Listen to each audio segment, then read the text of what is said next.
America's in the grip of a housing crisis. It's bad. It's worse than it was a few years ago. The particular way that it's bad varies from time to time, but there are a few through lines that go back a number of years. The ever-rising cost of homes, as well as, by the way, rent, the lack of supply, and one of the big things that's been getting worse year by year is corporations that have been buying up more and more of the stock, especially in large cities, and deciding maybe to give out a little bit at one point and then a little bit another, artificially driving up the price of real estate through artificially induced scarcity. That's just one of many problems, and this is a complicated topic, but maybe, just maybe, we can address a few of these issues. As a reminder of how bad it's gotten, data from 2021 shows the fastest year-over-year increase in hedge fund specific home purchases in 16 years. So if you look in the Atlanta metro area, large hedge fund investors bought 42.8% of homes for sale there. It was nearly 40% in the Phoenix area as well. And when you dive even further into the data, it's even worse than just the way that they've almost single-handedly taken over some of these large metro areas. Back in 2018, there was a study of foreclosed homes specifically in Atlanta, and they found that hedge funds and investors were 68% more likely than small landlords to file for evictions, even after controlling for property, tenant, and neighborhood characteristics. And why wouldn't they? They're not people. Like, people might exercise human judgment or human compassion. And I understand that we have not come to expect a lot of that out of landlords or real estate owners, but they are at least people dealing with people. When it's the hedge funds, when it's now, as we talked about on the Young Turks yesterday, like algorithmic programs that are renting out properties and buying up properties and reselling them, you should expect that they are going to maximize profit to the greatest extent possible, literally via coding. And so it's a problem. It's particularly a problem in certain demographic areas. House Financial Services Committee had a report that found that predatory hedge fund investors targeted homes in neighborhoods with significantly larger Black populations and approximately 30% more single mothers than the national average. So certain areas, certain demographics being hit worse than others. That said, there are people trying to work on this. And one new approach that I think merits some thought was introduced by Senator Jeff Merkley, who tweeted, "Today I introduced a bill to prevent hedge funds and private equity investors from gobbling up residential housing stock. They're driving up rents and the cost of housing for working families. It must end." And so he has a bill called the End Hedge Fund Control of American Homes Act.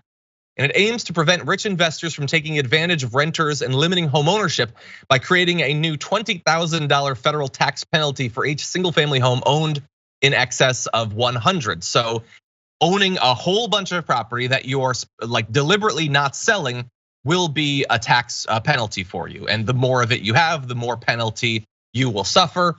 I personally immediately wonder if that's enough of a financial disincentive to change their behavior, but we'll see. And in theory, if the law is passed, it can be tweaked.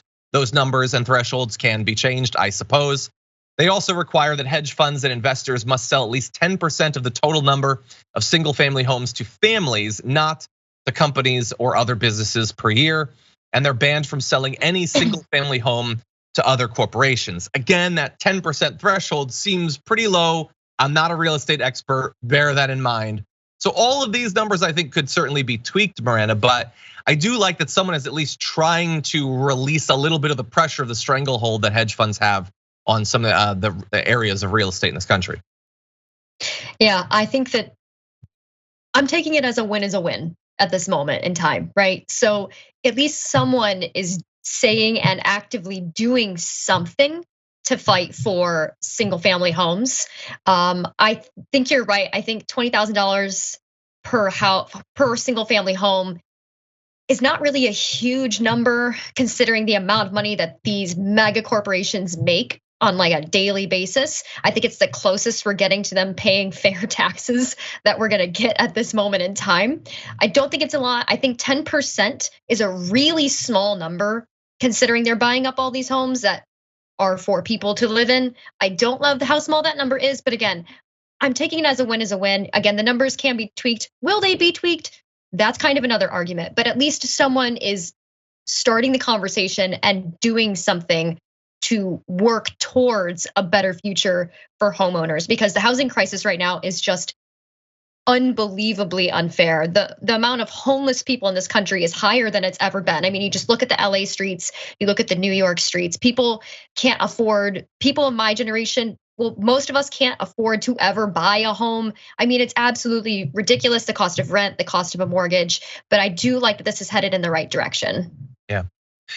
Yeah, exactly. And look, I'm not completely unreasonable. I understand that in some cases, the reason it's 10% and not 100% is there are legitimate reasons to not immediately sell some property. Some property might need to be renovated or whatever, but you should be selling some of it. And we know for years that they have been produced, like they're effectively monopolies in these areas, or large enough that they function like one in choosing how much supply they will allow onto the market. The $20,000 federal tax penalty, I feel like you could tier that at the price of the home or something like that, or have tiers for how many in excess of 100 they have. I think there's a lot of different interesting areas where this could be amended and worked on, but at least we have someone on the Senate side that's working on this. I would love to see Bernie jump in. I don't know who's gonna be working on the House side. Unfortunately, soon they're not gonna have any power, but maybe we could at least get something ready to go when next, I suppose, there's unified control of government. Or hey, maybe I'm crazy. Maybe there could be bipartisanship in this. I just sort of doubt it.